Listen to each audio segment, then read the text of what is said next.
Estamos escuchando On ne passe pas de Verdun, No pasaréis, la batalla de Verdún, uno de los iconos de la guerra de trincheras.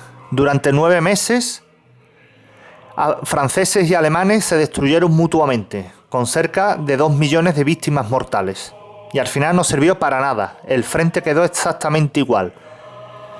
Los metros que se conquistaban en la guerra de trincheras se pagaba con un alto precio de vidas.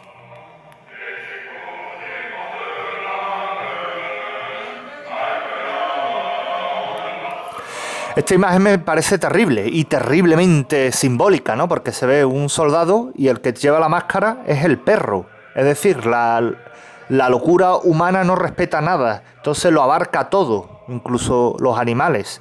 Hubo cantidad de perros que se utilizaban en tareas de exploración para buscar minas y os podéis imaginar cómo acababa más de uno. Incluso los caballos también le ponían máscaras antigas. Yo te digo, es una imagen muy sórdida.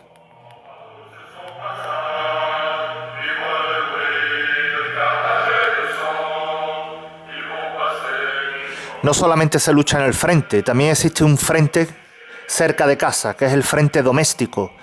La moral hay que mantenerla elevada, animar al soldado, ayudarle, motivarle. Mientras que ellos luchan en las trincheras, nosotros luchamos en las fábricas por conseguir mayor producción de armas, mayor cantidad de fusiles, de obuses, de granadas, de bombas. Todo por el esfuerzo en la guerra.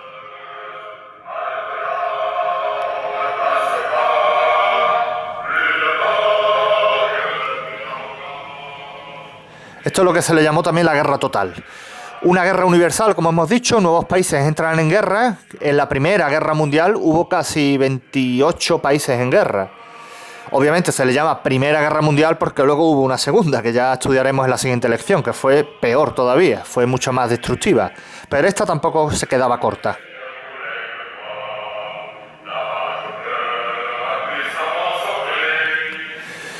Estados Unidos, Italia, Grecia entran en la guerra. Rusia, al contrario, la abandona, sacudida por la revolución interna, que eso lo estudiaremos ahora. Ahora vamos al tema de la revolución rusa. Pero que tengáis claro que Rusia, después de sufrir mucho durante la guerra, la abandona. Es decir, pierde la guerra, la Primera Guerra Mundial.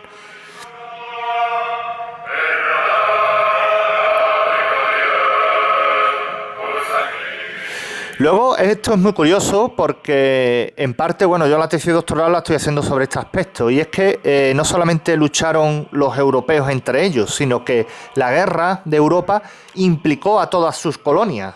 ¿Os acordáis del tema del imperialismo, no? De que todos los países europeos tenían colonias en Asia y en África. Pues bien, todos sus súbditos coloniales fueron a Europa a luchar a favor de sus amos, de sus colonizadores. Por tanto, es la primera vez en la historia que en Europa hay soldados africanos y asiáticos luchando. Hubo muchísimos africanos, de las colonias de Francia sobre todo, asiáticos, de la India, por ejemplo. Montones de indios lucharon a favor de Inglaterra y vinieron a Europa. También vinieron trabajadores vietnamitas. O sea, esto fue una especie de torre de Babel de razas y lenguas, todos luchando en la Primera Guerra Mundial.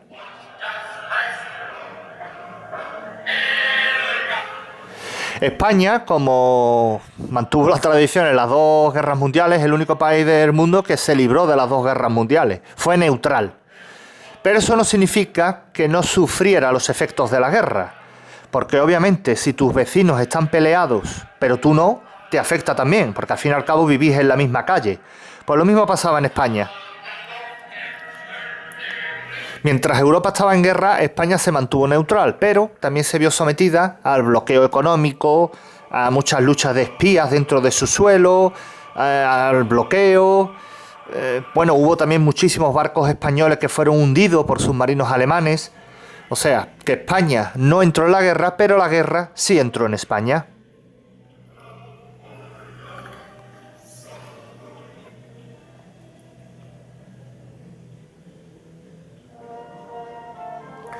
Aquí vemos a la izquierda un recorte de periódico de la época donde se ve un submarino alemán en Cartagena. Pues eso, para que veáis un ejemplo de estas salpicaduras de la guerra en España. Y a la derecha, pues un soldado colonial procedente del África francesa. Vamos, lo sé por el uniforme, ¿no? Porque es el casco del ejército francés. probablemente de Mauritania o Senegal, que vino a Francia a luchar a favor de su metrópoli.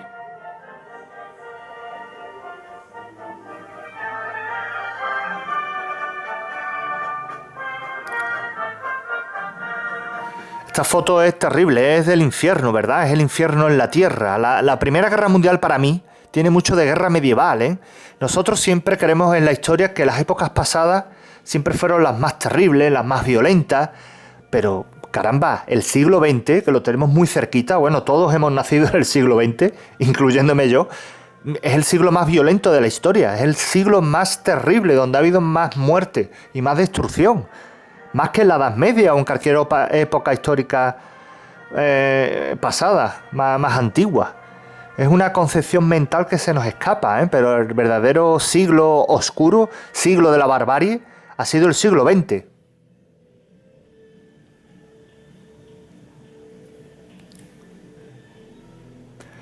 La guerra finaliza, después de muchísimo sufrimiento, en 1918, después de 4 años de guerra, con la rendición de Alemania.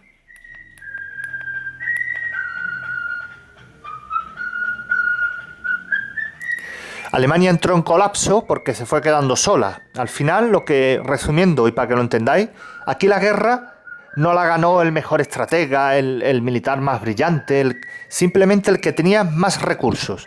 Porque los alemanes, por ejemplo, tenían los mejores generales y estrategas, son maestros de la guerra, del arte militar. Pero sin embargo ganaron no los mejores, sino los que tenían más recursos, los que tenían más dinero, trigo, cereales, alimentos, capacidad para fabricar munición. Y esa es una dinámica que vamos a encontrar en el siglo XX, que es el poder industrial. Aquel que es capaz de fabricar más es el que gana.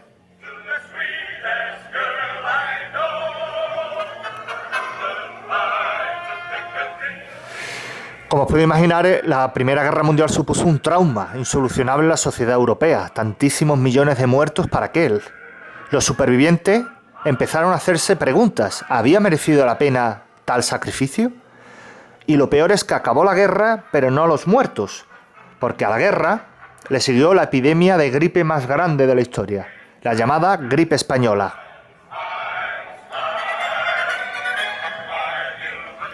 Como reza el dicho, las desgracias nunca vienen solas. Y en efecto, después de la guerra vino la gripe.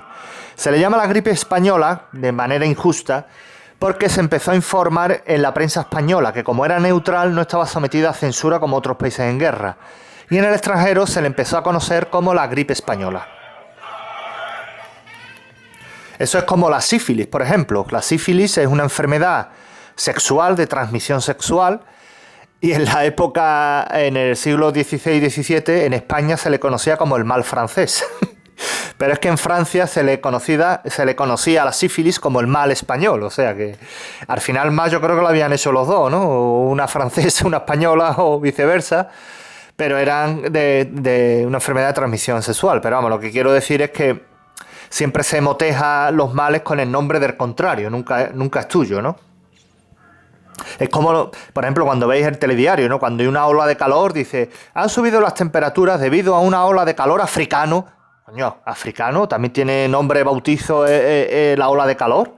Si viene la ola de calor de Jordania o de Armenia, seguro que nos dicen, pero no, ola de calor africano, para que tú estigmatices, ¿no? a la zona de allí. Pero bueno. Entonces la sociedad no quiere recordar el infierno pasado. De hecho, empezarán lo que se llamó los felices años 20. Que no fueron tan felices ni fueron todos los años 20, pero eso ya lo veremos en la próxima lección. La gran pregunta es cómo pudo la civilizada Europa, la cuna del arte, de la belleza, del progreso y de la civilización, llegar a esto. ¿Con qué cara Europa se presentaba al mundo? En esta guerra que se había trabajado día y noche para hacerla más mortífera, con los ingenios bélicos, con la guerra química, buscando el método de poder causar más y mejor muertos. Es algo terrible, ¿no? Pues para que veáis, como dijo Goya, los sueños de la razón producen monstruos.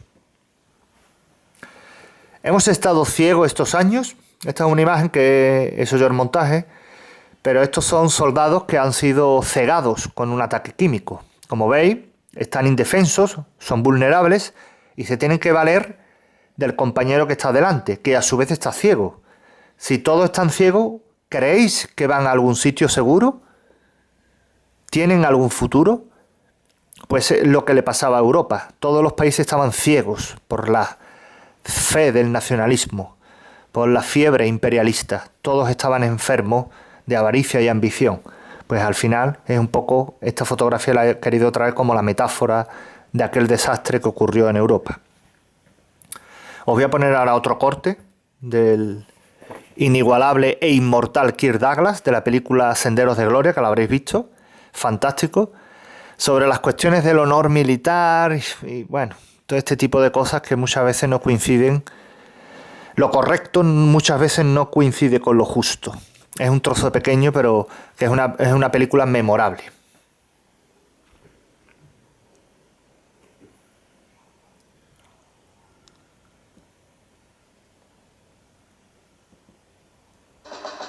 Ordené un ataque. Y sus tropas se negaron a atacar. Mis tropas sí atacaron, señor, pero no pudieron llegar. Ahí está Kirk Douglas. Coronel, lo vi con mis propios ojos. La mitad de sus hombres ni salió de las trincheras. Un tercio de mis hombres quedó inmovilizado por la intensidad del fuego. No haga trampas con los números.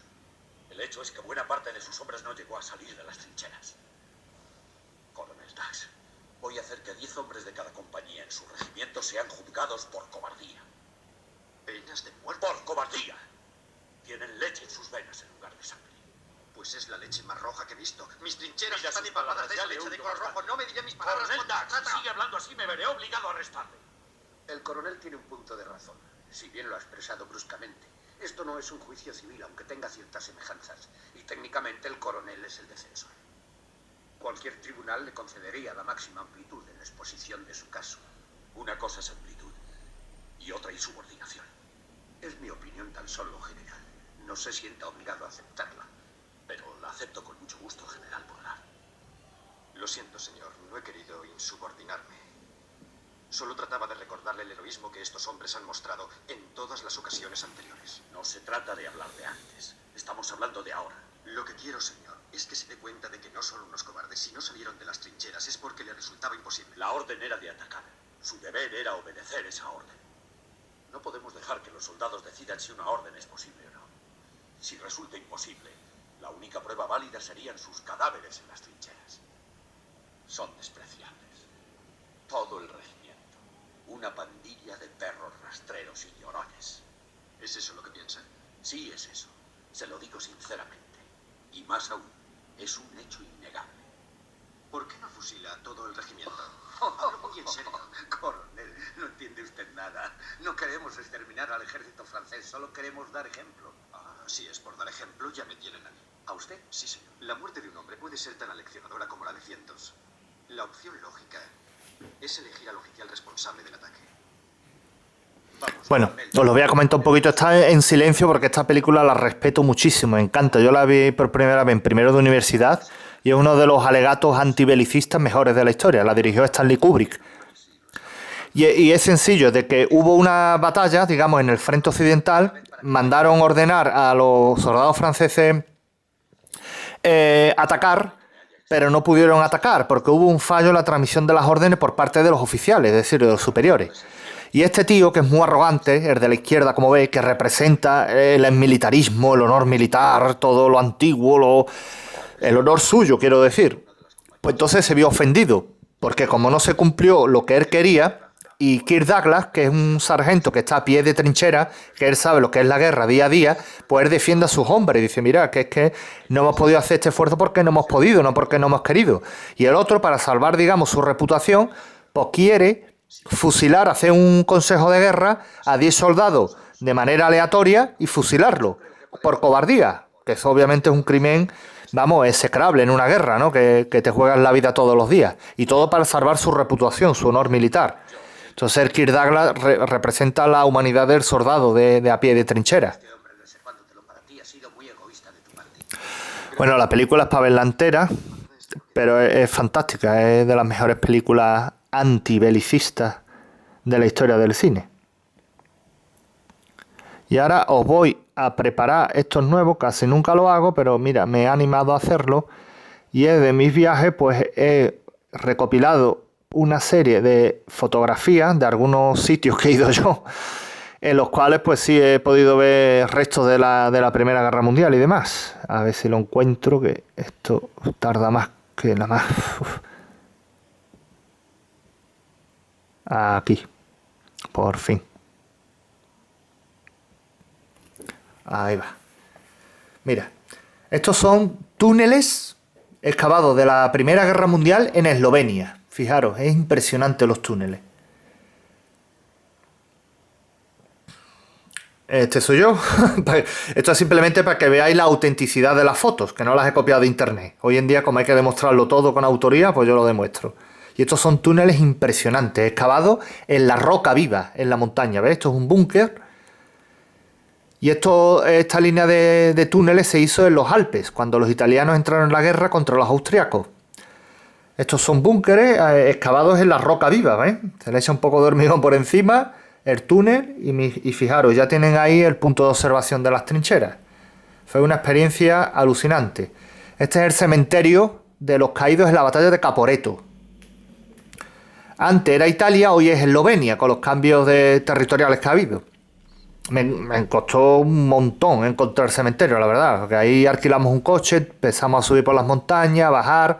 Estos sitios están muy mal señalizados, sobre todo cuando los cementerios militares son de los perdedores, porque como están soldados alemanes enterrados, no parece que le interesa a nadie. Pero bueno, lo encontramos y la verdad que fue una tarde muy plácida y muy solemne también, porque los cementerios, no sé, hay que ir con respeto, pero te embarga un poco cierta congoja. Ahí estoy yo tomando notas para mis trabajos en el cementerio. Y ahí empezamos otra vez los túneles. Voy a poner un pequeño vídeo que hice allí sobre una panorámica del cementerio, de